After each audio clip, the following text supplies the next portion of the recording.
लोकसभा चुनाव महाराष्ट्र में भी तीसरे चरण तक पहुंच चुके हैं और महाराष्ट्र का चुनाव इस बार पूरे देश का ध्यान महाराष्ट्र के चुनाव पर लगा हुआ है। तीन पार्टियां एक तरफ, तीन पार्टियां दूसरी तरफ, महायुति वर्सेस महाविकास आघाड़ी, और उसके सेंटर में है शिवसेना के मुख्य नेता और महाराष्ट्र के मुख्यमंत्री एकनाथ शिंदे, जो इस वक्त मेरे साथ यहां पर मौजूद है।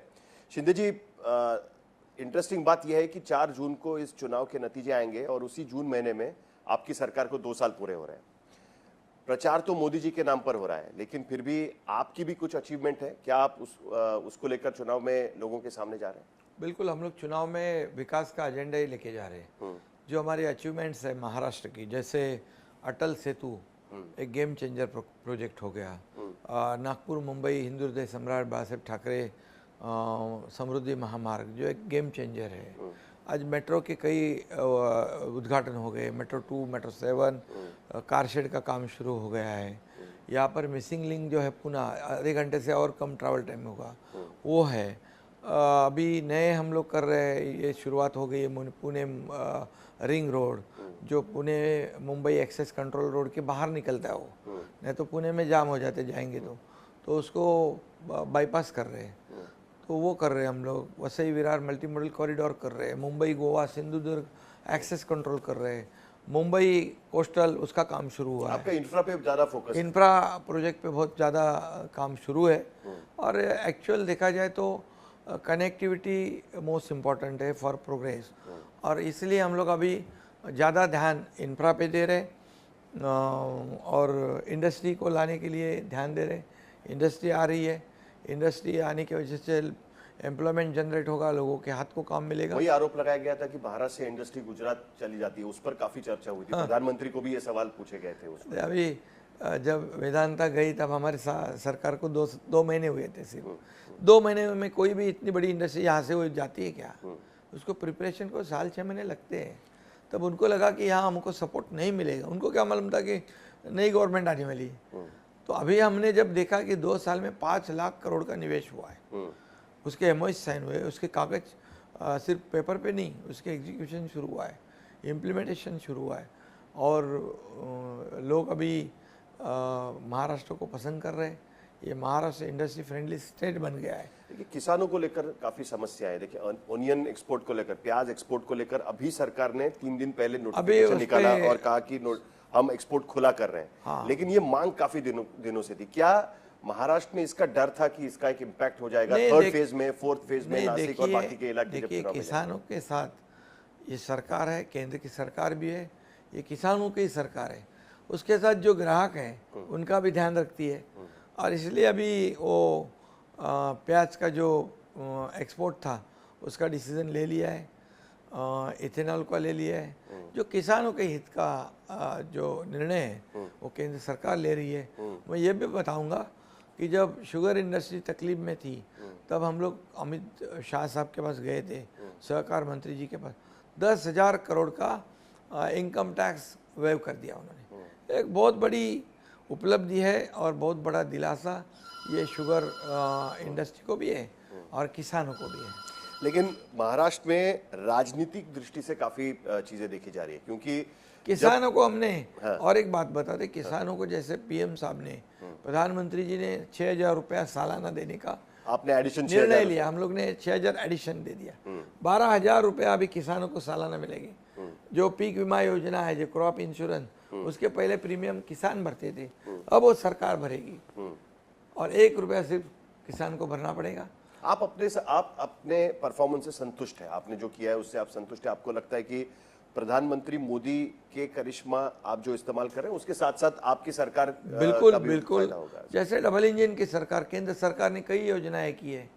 आपने देखा है कि आज केंद्र सरकार ने rail connectivity, road connectivity, air connectivity, water connectivity के ऊपर पूरा फोकस किया हुआ। ऐसे ही हमारी सरकार ने भी यहाँ पर किया है, क्योंकि इंफ्रास्ट्रक्चर ये बहुत ज़रूरी होता है, ये बहुत मायने रखता है राज्य के प्रगति के लिए। तो ये डबल इंजन वाली सरकार काम कर रहे हैं, हम बहुत समाधान है। क्योंकि पहले वाली सरकार ने तो बंद सब गिराया था, सब स्पीड ब्रेकर लगाया था, खुट्टी मार के रखी थी, उसको स्पीड ब्रेकर को हमने हटा दिया, जो बंद प्रोजेक्ट शुरू कर दिए। जो उन्होंने देवेंद्र जी के ज़माने में किसानों के लिए जल युक्त शिवार हो, ये मराठा वाटर ग्रिड वो बंद कर दिया था। हमने उसको खुलवाया वापस, अभी शुरू किया है, वो काम हो जाएगा तो लेकिन किसानों को फायदा होगा। लेकिन फिर भी महाराष्ट्र के चुनाव काफी डिफिकल्ट माने जा रहे हैं प्रेडिक्ट करने के लिए। कोई ये नहीं कहना चाहता कि उसके नतीजे इतने आसानी से कोई बोल सकता है। कारण क्या है, 2019 में जब शिवसेना बीजेपी का अलायंस था तब प्रधानमंत्री ने लोकसभा के चुनाव में सिर्फ 9 रैलीज महाराष्ट्र में ली थी।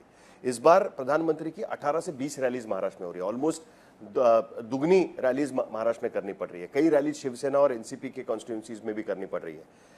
इसको किस नजर से देखना चाहिए? क्या ये डू और डाई चुनाव है आपके लिए, जिसके वजह से प्रधानमंत्री को अपना पूरा समय यहां पर देना पड़ता है? देखिए, चुनाव की तरह लड़ते हैं हम लोग, और प्रधानमंत्री जी को भी ये महाराष्ट्र से काफ़ी लगाव है, और महाराष्ट्र में जो डेवलपमेंट हो रहा है उससे वो भी खुश है, और यहाँ पर आगे भी महाराष्ट्र ऐसे आगे बढ़ते रहे इसके लिए उनका साथ है।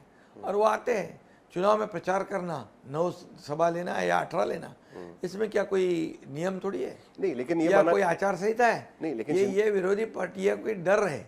जैसे प्रधानमंत्री आते हैं तो इनके पेट में दर्द होता है, पे बोले क्या होगा, उनको पता है प्रधानमंत्री आने के बाद उनका कार्यक्रम फिट होने वाला है, उनको नुकसान होने वाला है। तो प्रधानमंत्री जी यहाँ पर आते हैं और सभा लेते हैं, लोगों को उनको मिलते हैं, लोगों का प्यार उनको मिलता है, उनका प्यार लोगों को मिलता है। महाराष्ट्र एक ऐसा राज्य है जो पूरी तरह या एक पोटेंशियल है डेवलपमेंट का, और उसको ध्यान देना प्रधानमंत्री जी ने, इसमें कोई गैर नहीं है। और डू और डाई की सिचुएशन आपने कहा, तो हर चुनाव डू और डाई तो हर समय रहता ही है। संघर्ष के बिना कुछ मिलता क्या? नहीं, क्योंकि और हम लोग आपको लगता है कि करने वाले लोग हैं। क्या आपको लगता है कि इस चुनाव के नतीजों पर आपका भी राजनीतिक भविष्य निर्भर होगा? जो चुनाव के नतीजे लोकसभा के होंगे, आपकी पार्टी को मिलने वाली सीटें या महायुति का यहाँ पर होने वाला परफॉर्मेंस, इसके ऊपर आपका भी पॉलिटिकल भविष्य निर्भर होगा? महायुति इस चुनाव में भारी जीत हासिल करेगी, ये आप लिख के रखो, क्योंकि केंद्र सरकार ने 10 सालों में किए हुए काम और हमारी सरकार में 2 साल में किए हुए काम, ये लोगों के सामने। लोग काम करने वालों को पीछे जाते हैं, घर में बैठने वाले के साथ नहीं जाते। उनको काम करने वाला चाहिए, फील्ड में उतर के काम करना, ग्राउंड रियलिटी समझना, लोगों के साथ मिलना, उनका दुखड़ा सुनना। ये हमारी सुनने वाली सरकार है, सुनकर निर्णय लेने वाली सरकार है। पहले वाली सरकार के बारे में मैं कुछ नहीं कहना चाहता हूँ। वो क्या कर रहे थे, कैसे काम कर रहे थे, घर में बैठते थे, सिर्फ फेसबुक लाइव करते थे, ये सब मुझे वो सब बताना नहीं है। नहीं, लेकिन उसके बावजूद जब महायुति का सीट शेयरिंग हो रहा था तो काफी वक्त उसमें लगा और आपको काफी जद्दोजहद करनी पड़ी 15 सीटें बीजेपी के हाथ से खींचने के लिए।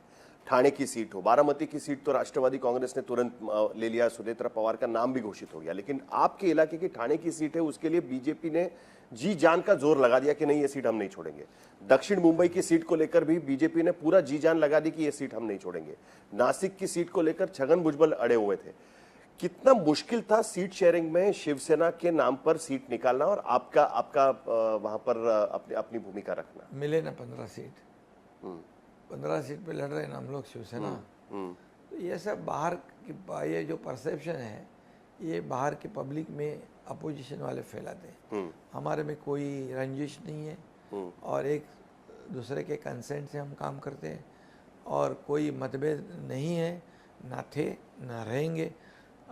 थोड़ा बहुत तो इधर उधर होता है, कार्यकर्ताओं की इच्छा होती है, भारतीय जनता पार्टी की इच्छा होती है, शिवसेना की इच्छा होती है ये सीट हमें मिलनी चाहिए, वो तो बट नेचुरल है। लेकिन ऐसा कोई नहीं हादसा नहीं, ना कोई ऐसी घटना नहीं कि जैसे महाविकास आघाड़ी में एक ही जगह पे 2-2 कैंडिडेट लड़ रहे हैं। वो तो सांगली की बात आपस में इतनी मारामारी है, उसमें मुझे कुछ भी बोलना नहीं, मैं बोलते रहता हूँ। लेकिन उन्होंने तो अपनी पार्टी के बारे में, अपने अलायंस के गठबंधन के बारे में सोचना है, हमारे बारे में हम लोग सोचने के लिए मजबूत हैं।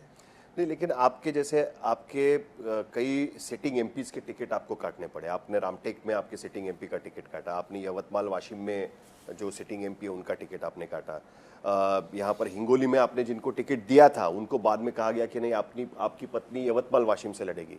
एक परसेप्शन ऐसा बना कि बीजेपी तय कर रही है कि उनके सर्वे के आधार पर आपके कैंडिडेट कौन हो। बिल्कुल ये कंफ्यूजन क्यों हुआ कि टिकट डिक्लेयर करने के बाद बिल्कुल सब झूठ है। जब एक एक सीट इंपॉर्टेंट है, मोदी जी को हमें प्राइम मिनिस्टर बनाना है, तो महाराष्ट्र में ज़्यादा सीटें जीतनी जरूरी है। और इसलिए कोई समीकरण होता है, पॉलिटिकल जो एनालिसिस होता है, उसमें हर सीट को हमको जीतना है। तो हमारे लोगों को समझा है, अगर वो गलत थे जिनको दिया नहीं, ऐसी नहीं बात, वो भी उतने ही ताकतवर थे। लेकिन आज हमने सीट चेंज कर दी, वो खुद भी काम कर रहे हैं, वो भी काम पे लग गए। और हमारी पार्टी में एक भी शख्स जो है, एक भी सांसद है, उसने कुछ भी नाराज़ी जाहिर नहीं की। हमारे जो दिया हुआ कैंडिडेट का काम कर रहे, ये हमारी सक्सेस है। और इसलिए जिन्होंने योगदान दिया है उनको बिल्कुल उनका सम्मान करेंगे हम। बीजेपी कहा जा रहा है कि इस बात से भी नाराज थी कि रविंद्र वाइकर को टिकट दिया गया, जिनके घर पे 2 महीने पहले रेड हुई थी ईडी की, और उसके बाद वो आपकी पार्टी में आए थे। वहां पर भी कई दिनों तक आप कैंडिडेट ढूंढ रहे थे। क्या इस तरीके की कोई नाराजगी आपको लगी? आपको लगता है कि आपका जो फैसला है, रविंद्र वाइकर हो या यामिनी जाधव जिनके खिलाफ इनकम टैक्स की रिपोर्ट थी, वो सही है आपको लगता है? देखिए, रिपोर्ट या इंक्वायरी मतलब आरोपी नहीं होता है। ठीक। और इसमें रविंद्र वाइकर के कल सभा में मैं गया था, और सारे बीजेपी के, सारे पार्टी के, एनसीपी के सब लोग थे वो। एक बार टिकट जब तक नहीं मिलता तब तक ये थोड़ी बहुत चर्चा रहती है। एक बार टिकट फाइनल हो गया, कैंडिडेट बन गया, तो सब लोग जी जान से काम करते। ये तो हमारे महायुति का एक बहुत विशेष बात है। और इसलिए हमारे ये सब सीटें जीतेंगे हम। मुंबई के 6 सीट जीतेंगे, 6 की 6 सीटें जीतेंगे पूरी। प्रधानमंत्री ने हाल ही में एक इंटरव्यू में कहा था कि उद्धव ठाकरे के साथ अभी भी उनका वैयक्तिक या पर्सनल लेवल पे उनका रिश्ता है, और अभी भी अगर उनको कोई तकलीफ होगी तो वो खुद से उनसे बातचीत करेंगे। क्या आपको लगता है कि प्रधानमंत्री का ये स्टेटमेंट, एक जो भूमिका उद्धव ठाकरे के खिलाफ महाराष्ट्र में ली जा रही है, कहीं सॉफ्ट करता है वो पूरा स्टैंड? ये स्टेटमेंट के आने की वजह से आपको लगता है कि कुछ दिक्कत है? क्या अभी भी वो उद्धव ठाकरे के साथ संपर्क में है? हमने कई लोगों से सवाल पूछे, अजित पवार से पूछा कि क्या अजित पवार, आप और शरद पवार साथ में आएंगे, तो उनका कहना था कि अगर शरद पवार की भूमिका बदलेगी तो हम साथ में आ सकते हैं। अब ये सवाल आपसे पूछा जा सकता है कि सॉफ्ट हुआ स्टैंड, और आप उसको किस तरीके से देखिए, उद्धव ठाकरे जी खुद कई बार उन्होंने प्रयास किया है कि मोदी जी को मिलना, मोदी जी के साथ जाना, लेकिन मोदी जी ने बिल्कुल साफ उसे नकार दिया। और ये जो स्टेटमेंट है, ये स्टेटमेंट उनको कब पर्सनल कभी तकलीफ होगी तब बाला साहब ठाकरे जी की वजह से, उनकी मित्रता की वजह से, लेकिन उन्होंने कहा पॉलिटिकल नहीं, ये वैयक्तिक तौर पर। जब वो बीमार थे तब भी मोदी जी ये अलग पार्टी में थे, महाविकास आघाड़ी में थे, मोदी जी महायुति थी, तभी भी उनकी हालचाल पूछते थे। मोदी जी का दिल बहुत बड़ा है। ये ऐसे राजनीति में पॉलिटिक्स हमेशा करने की आवश्यकता नहीं होती। चुनाव होते तो पॉलिटिक्स होती है, चुनाव के बाद तो क्या सब लोग एक दूसरे से क्या दुश्मनी रखने की आवश्यकता है क्या? ये उद्धव जी तो को ये उनकी तरफ देख के सीखना चाहिए। आखिर में सर, हमने अजित पवार का इंटरव्यू किया था, तब उन्होंने कहा था कि महाराष्ट्र की राजनीतिक रियलिटी ऐसी है कि महाराष्ट्र में कोalition पॉलिटिक्स चलेगा, और इसीलिए अलग अलग विचारों की पार्टियों को साथ में आकर सरकार बनाना पड़ेगा। आप उसको किस तरीके से देखते हैं? आपने भी कोalition पॉलिटिक्स में सरकार चलाई है, और एक तीसरा पार्टनर भी आप उसके साथ में लेके आए, अब तो चौथा पार्टनर भी आपके साथ में है, जिन्होंने सीट नहीं मांगी है, लेकिन उन्होंने कहा नहीं, लेकिन उन्होंने जो मोदी जी का काम है, देश का विकास है, और राज्य में जो काम चल रहा है ये पॉजिटिव, इसके लिए उन्होंने साथ दिया। बट आप उनका हमने स्वागत किया है। कोalition राजनीति को लेकर आपको क्या लगता है? क्या यही महाराष्ट्र का फ्यूचर रहेगा? किसी एक पार्टी का डोमिनेंस नहीं है, नहीं, लेकिन 2-3 पार्टियां साथ में लेकर सरकार चला। प्रॉब्लम क्या है? कोalition गवर्नमेंट पहले भी था, शिवसेना बीजेपी का सरकार कितने साल थी?